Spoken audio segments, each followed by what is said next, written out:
Well, thank you very much. I'm working very hard for you, I will tell you. And sometimes you don't make it easy, and I certainly don't make it easy on you. And I will continue that tradition, if I might, this morning. And Arthur, I don't know if I agree with you. But I don't know if Arthur's going to like what I'm going to say. But I love listening to you. It's really great. Thank you very much.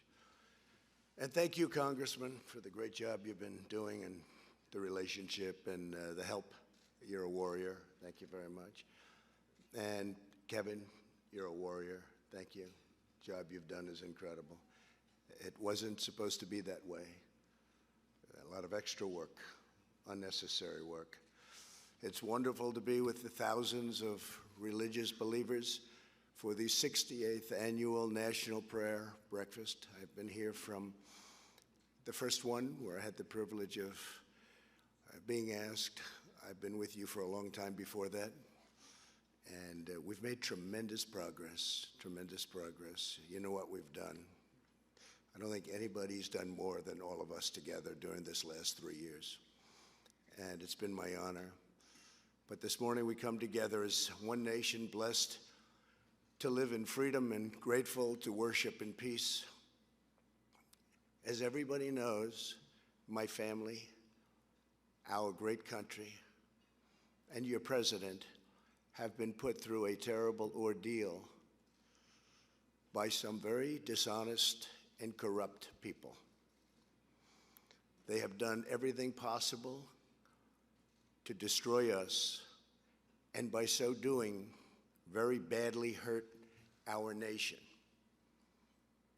They know what they are doing is wrong, but they put themselves far ahead of our great country. Weeks ago and again yesterday, courageous Republican politicians and leaders had the wisdom, fortitude, and strength to do what everyone knows was right. I don't like people who use their faith as justification for doing what they know is wrong. Nor do I like people who say, "I pray for you," when they know that that's not so. So many people have been hurt, and we can't let that go on.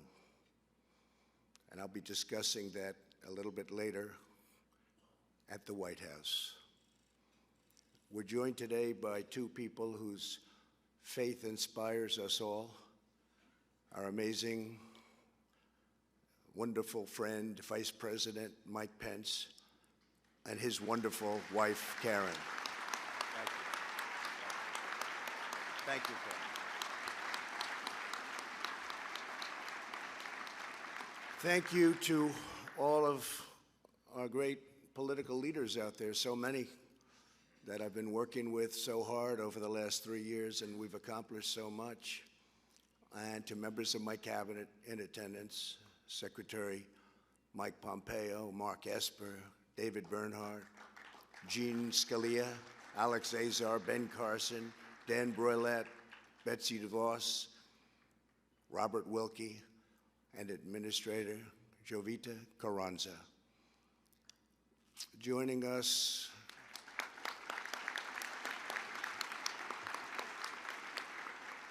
for this cherished tradition are a lot of friends in the audience. Many really have become friends. They are political leaders. They become great friends. That's all I get to meet anymore.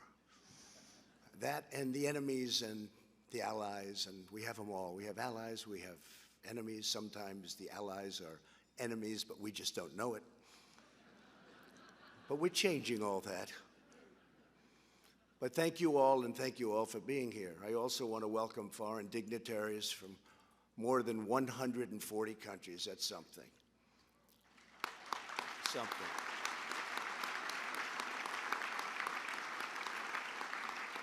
Everyone here today is united by a shared conviction. We know that our nation is stronger, Our future is brighter and our joy is greater when we turn to God and ask Him to shed His grace on our lives. On Tuesday, I addressed Congress on the State of the Union and the great American comeback. That's what it is.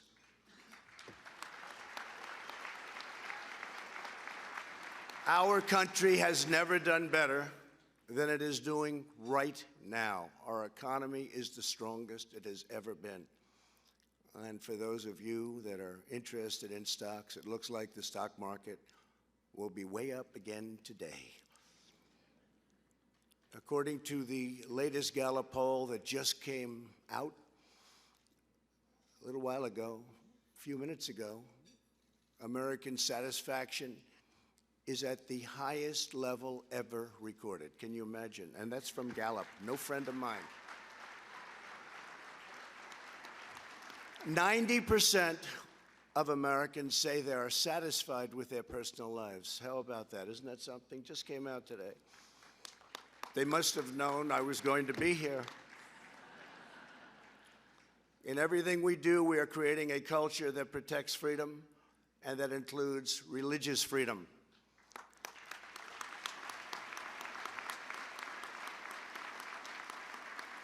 As I said on Tuesday in the House chamber, in America, we don't punish prayer. We don't tear down crosses. We don't ban symbols of faith. We don't muzzle preachers.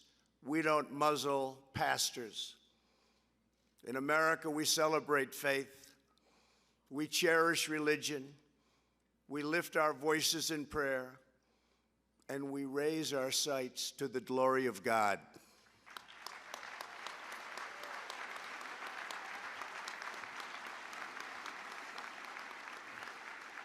So much of the greatness we have achieved, the mysteries we've unlocked, and the wonders we've built, the challenges we've met, and the incredible heights that we've reached has come from the faith of our families and the prayers of our people. Before America declared independence, patriots in all 13 colonies came together in days of fasting and prayer. In the bitter cold of Valley Forge, Washington and his men had no food, no supplies, and very little chance of victory. Reminded me a little bit of 2016. We had very little chance of victory, except for the people in this room, and some others believed we were going to win. I believed we were going to win. But what they did was have an unwavering belief that God was with them. I believe that too. God is with the people in this room. Before a single skyscraper rose up in New York City, thousands of poor American families donated all they could to build the magnificent St. Patrick's Cathedral.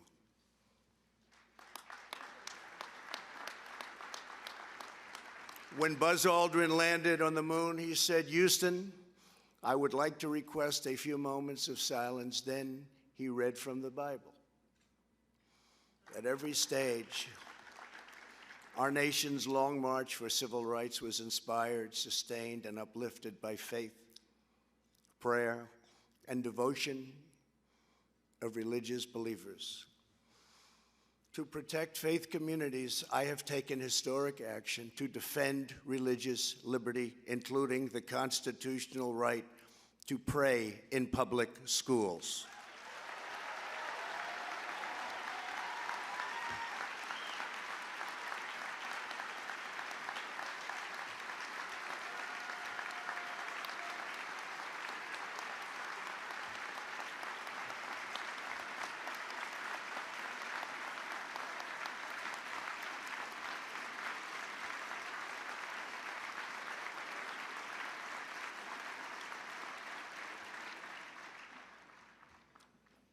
We can also talk about the Johnson Amendment. We can talk about Mexico City policy. We've done a lot.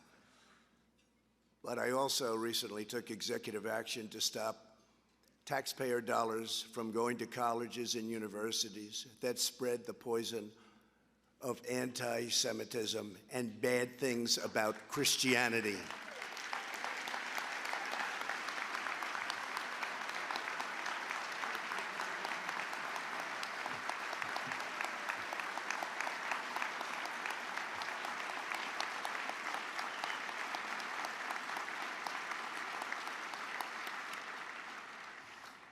We are upholding the sanctity of life. Sanctity of life.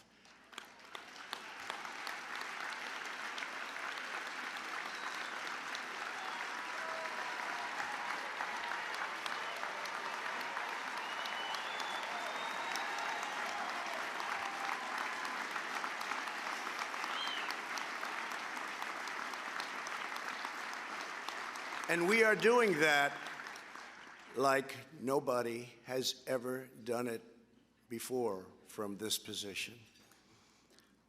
You better get out and vote on November 3rd. Because you have a lot of people out there that aren't liking what we're doing.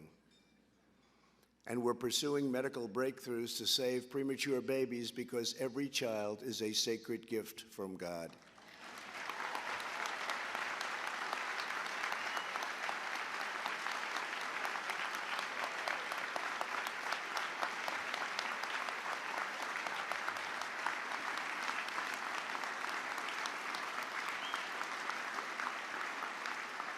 Together, we are building the world's most prosperous and inclusive society. We are lifting up citizens of every race, color, religion, and creed. We are bringing hope to forgotten communities, and more Americans are working today. 160 million, a little bit short, just a little bit. 160 million, we've never been even close than ever before. Think of it, more Americans are working today, almost 160 million than ever before. Our unemployment numbers are the best in the history of our country. A more specific number, and numbers that you hear me say if you listen: African American, Asian American, Hispanic American, the best unemployment numbers in the history of our country. Women, best in 71 years. Sorry, we'll have you there soon. Soon it will be historic. Have to apologize to the women. It's only 71 years. But the best unemployment numbers. We're doing things that nobody thought possible. We're setting records that nobody thought achievable. And to give former prisoners a second chance at life, which so many people in this room have worked on for so long. We passed criminal justice reform into law, and I signed it 9 months ago.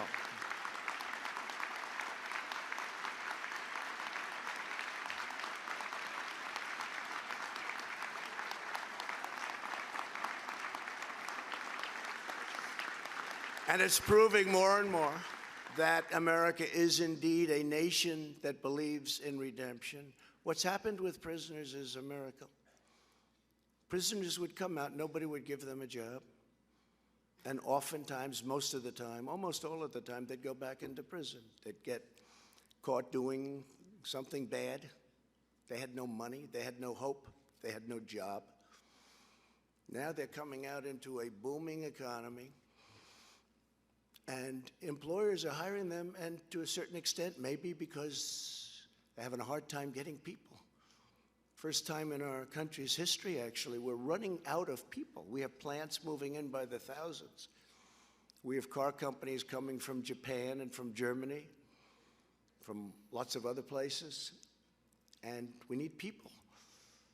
And employers are hiring prisoners, and they would have never done it except for what we've done with criminal justice reform, but even before that, because the economy has become so powerful. And these prisoners have done an incredible job. The employers are saying, why didn't I do this 20 years ago? So it's an incredible thing what's happening to people that are given a second chance, and sometimes a third chance, in all fairness. And it's something that everybody in this room should be very proud about, because you've always felt that way long before it was fashionable, so I want to thank you for that.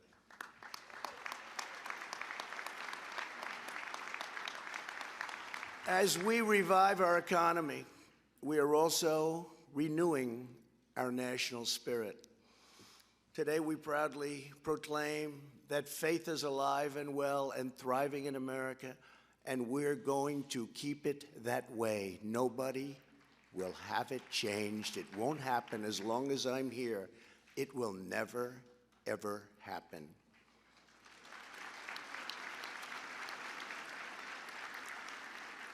Something which wasn't done nearly enough, I could almost say wasn't done at all. We are standing up for persecuted Christians and religious minorities all around the world.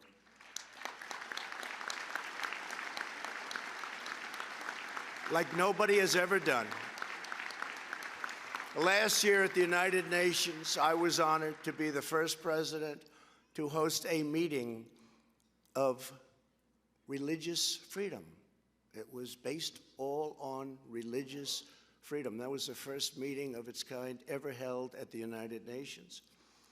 There I called upon all nations to combat the terrible injustice of religious persecution.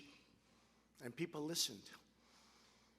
And countries that we give billions of dollars to, they listened because they had to listen. It's amazing how that works, isn't it? But nobody ever played that game before. Weeks ago, a 21-year-old woman who goes by the name of Mary was seized and imprisoned in Iran because she converted to Christianity and shared the gospel with others.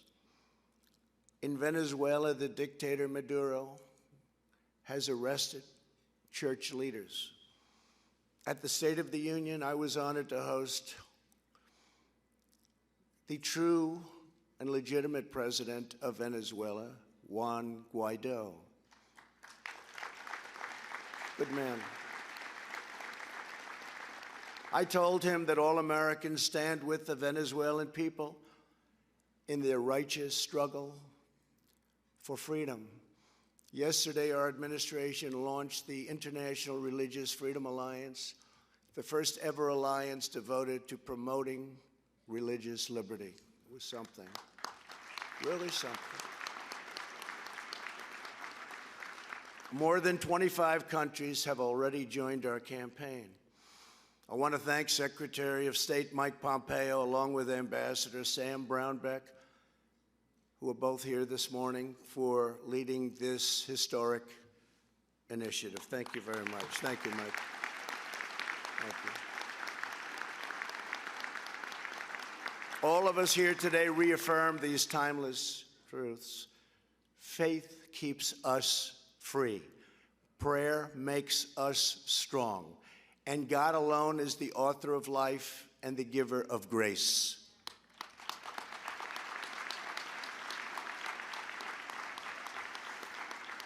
With us this morning is a pastor who embodies the miracle of faith and the power of prayer, Reverend Gerald Toussaint from Louisiana. Reverend Toussaint is an Army veteran, a truck driver, and a pastor. He leads the same church that his father led, Mount Pleasant Baptist Church, which has been a pillar of the community for more than 140 years.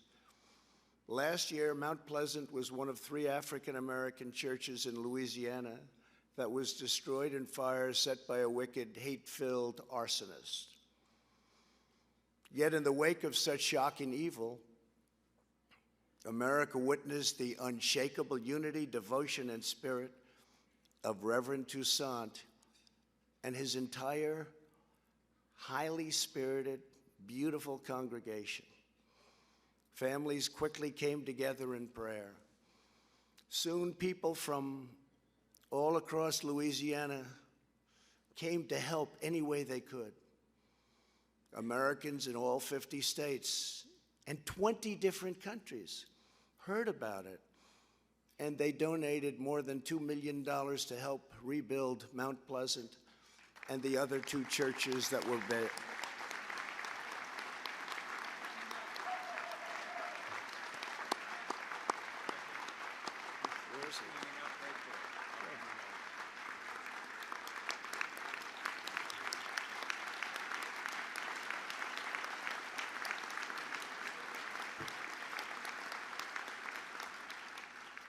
On Easter Sunday, just days after he lost his church, Reverend Toussaint preached about what it all meant. What does it mean?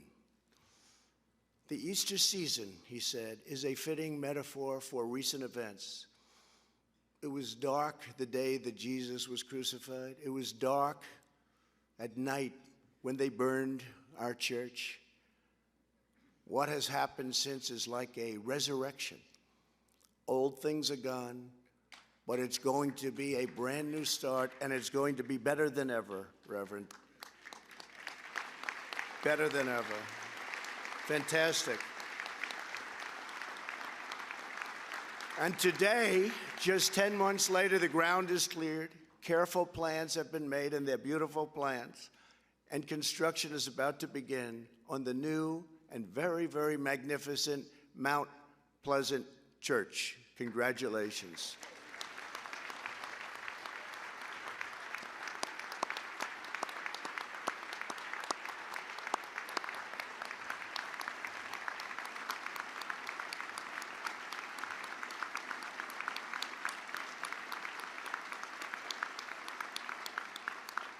You know, the Reverend says that we're rebuilding because that's what Jesus does. He rebuilds.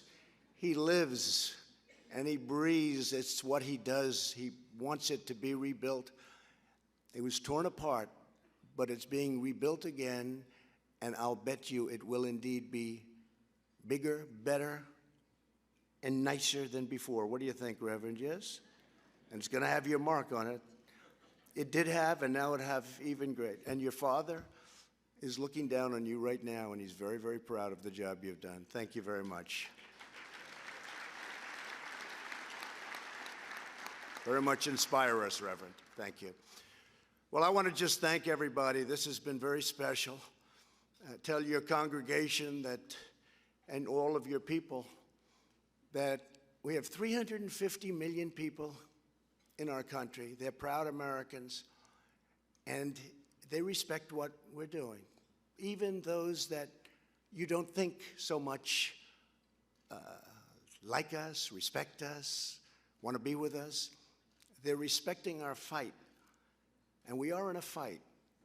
Religion in this country and religion all over the world, certain religions in particular, are under siege. We won't let that happen. We are going to protect our religions. We are going to protect Christianity.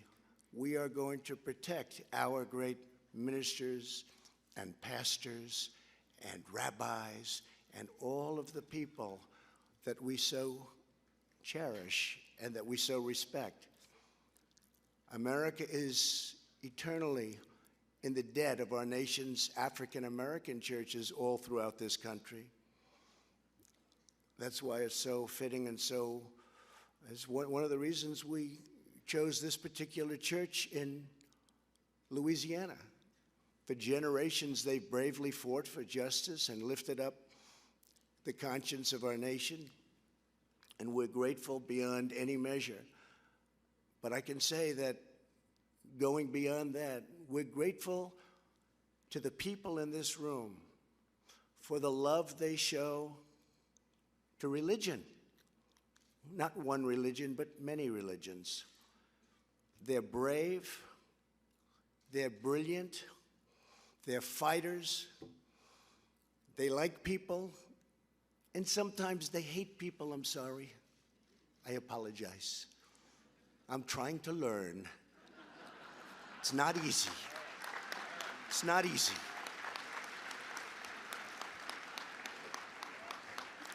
When they impeach you for nothing, then you're supposed to like them. It's not easy, folks.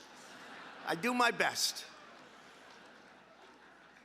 But I'll tell you what we are doing. We're restoring hope and spreading faith.